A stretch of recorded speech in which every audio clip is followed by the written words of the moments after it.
Hello everyone. So today we are going to study about eclampsia. Eclampsia is nothing but pre-eclampsia plus seizures. जो भी pre-eclampsia है plus seizures भी आने लग जाएंगे तब हम उसे eclampsia कह देंगे. eclampsia में सीवियर हाइपरटेंशन की प्रॉब्लम होती है पेशेंट को, प्रेग्नेंट वुमेन को, कन्वल्शंस होते हैं और कोमा में भी जा सकता है पेशेंट. ठीक है, सीवियर हाइपरटेंशन प्रॉब्लम, कन्वल्शंस और कोमा में भी पेशेंट जा सकता है. इसका टाइम पीरियड क्या है? 20 वीक्स से फर्स्ट पोस्टमार्टम वीक तक.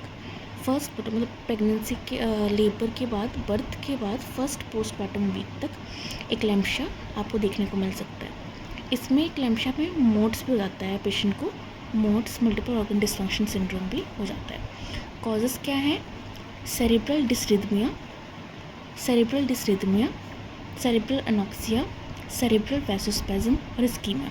ठीक है, सेरेब्रल डिसरिथमिया, एनॉक्सिया मतलब ऑक्सीजन नहीं मिल रही है, रिदम ठीक नहीं है, वैसोस्पैज्म और इस्कीमिया.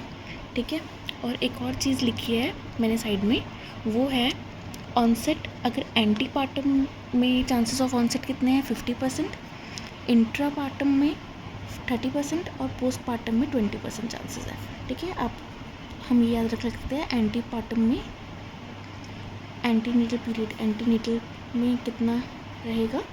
50% चांसेस है. मैक्सिमम चांसेस हमारे कहाँ पर हैं? हमारे मैक्सिमम चांसेस है एंटीनेटल में. ठीक है, आगे मैनेजमेंट क्या है? ठीक है, मैनेजमेंट क्या है?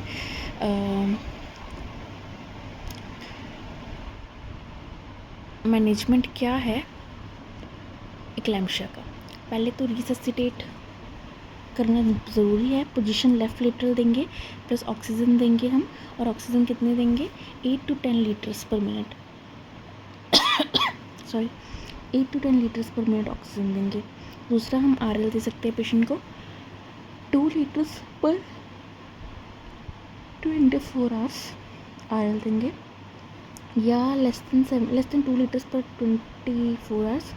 Decrease the risk of fluid overload. ठीक है, इससे फ्लूइड ओवरलोड नहीं होगा. हम लेस देन 2 लीटर्स देंगे एक दिन में, लेस देन 2 लीटर्स देंगे. इससे it will decrease the risk of fluid overload.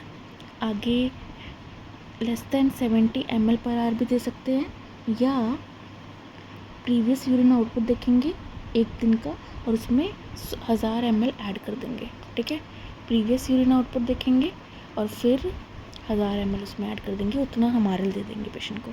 ठीक है, एक दिन में 2 लीटर से कम देना है. अगर 1 घंटे में पूछे तो 70 ml से कम देना है. ठीक है, अगर इस मामले से इस हिसाब से नहीं चलना तो हमें प्रीवियस यूरिन आउटपुट देखना है एक दिन का और उसमें 1000 ml ऐड कर देने हैं और फिर दे देना है पेशेंट को. ठीक है, अब है कि क्यों किया हमने ये सारा लेस देन वाला सीन? क्योंकि हमें it will decrease the risk of fluid overload. आगे मेडिसिन के नाम पे क्या देखेंगे? तो फर्स्ट लाइन ड्रग हमारी है MgSO4. एक्लैम्पशिया में MgSO4 देंगे. क्यों देंगे? क्योंकि it will decrease the seizures, ये सीजर्स कम कर देगा इसलिए देंगे. IM देंगे, इंट्रामस्कुलर दे रहे हैं. तो लोडिंग डोज क्या है? ये LD is loading dose, MD is maintenance dose. ठीक है, अगर हम IM दे रहे हैं तो लोडिंग डोज है 4 ग्राम इन 4 मिनट्स और मेंटेनेंस डोज है 5 ग्राम इन 4 मिनट्स.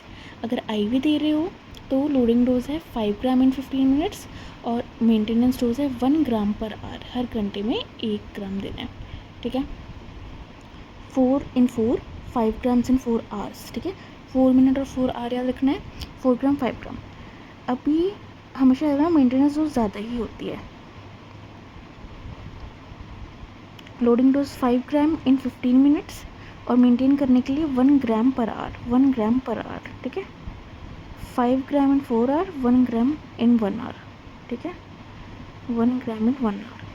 1 5 15 1 1 4 4 5 4. और ये मिनट्स है. मिनट्स आर चेंज होगा. ये रखना, ये मिनट्स रहेगा तो ये आर रहेगा, ये मिनट रहेगा तो ये आर रहेगा. ठीक है, ग्राम तो सेम ही है. 4 in 4, 5 in 4, 5 in 15, 1 in 1. ठीक है, 4 4 5 4 5 15 1 1.